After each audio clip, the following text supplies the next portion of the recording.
The US-China AI War, China's Opportunistic Export Controls. Commentary.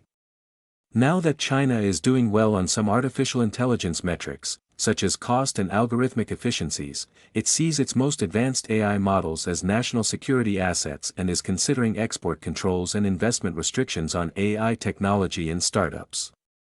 Starting in June, the regime in Beijing called in ByteDance, Alibaba, and Z.AI for discussions about the controls. In the most extreme case, the regime ordered China's Manus, an AI startup that Meta purchased for $2 billion, to unwind the acquisition. Beijing had previously cited outbound investment, technology transfer, and export control laws that Manus was potentially violating.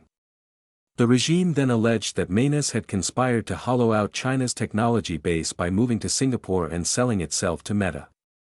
The regime ordered 2 of its co-founders to remain in China. This put a chill into China's AI ecosystem and likely provoked some Chinese AI researchers to flee the country. In addition to AI models from the companies above, any new Chinese export controls will likely affect the release of new Chinese models from DeepSeek, an AI company headquartered in Hangzhou. The controls under discussion would probably affect closed-source and new open-weight models rather than already released open-weight models such as Z.AI GLM 5.2 and DeepSeek V4 Pro. Unlike closed-source models, once downloaded to users' systems, open-weights can be tailored and operated by users independently of the company. This makes them nearly impossible to control or claw back, and easier for terrorists and hackers to exploit. China's open-weight models are as much as 60 times cheaper than leading US models, fueling their rapid rise among bargain-hunting US users. But China's models are often based on distillation of the hard work of US AI companies. This distillation is arguably tantamount to theft. That risks US buyers becoming dependent not only on China's inexpensive consumer goods, pharmaceuticals, and rare earth elements, but also on its stolen AI. Rumor has it that Washington will curtail Chinese models in the United States. That would avoid another China dependency. But to keep its edge, America should also plan to ban the global use of China's stolen AI and encourage US AI, including through subsidies.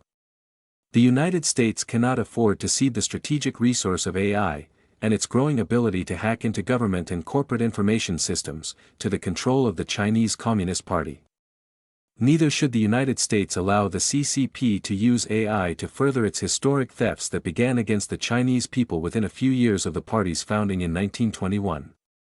The CCP has repeated its thefts throughout its history, including tech thefts from the Soviets and now from the West broadly.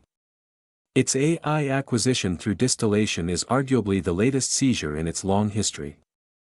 We should never allow the world to become further entangled in what will amount to CCP AI, which will justify further theft, even if it comes in different flavors associated with China's private AI companies. The free market will tend towards an AI brain drain away from China, with users preferring US models in any case.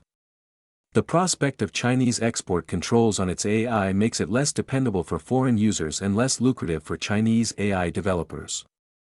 A moderate advantage that China's AI had over US AI over the last month was the brief US export controls imposed on Anthropic in June and the voluntary export restrictions adopted by OpenAI. This chilled purchases from these companies from abroad, including in Europe. The United States is attempting to gain voluntary compliance with an up to 30-day evaluation period prior to new AI releases.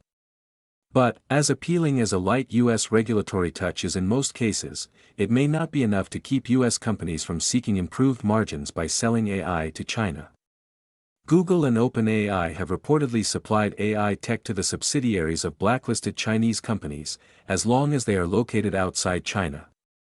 This was reportedly legal, so Congress should pass tougher laws to prevent the loss of AI technology to adversary countries. The laws should not be such a burden on AI companies as to cause brain drain away from the United States.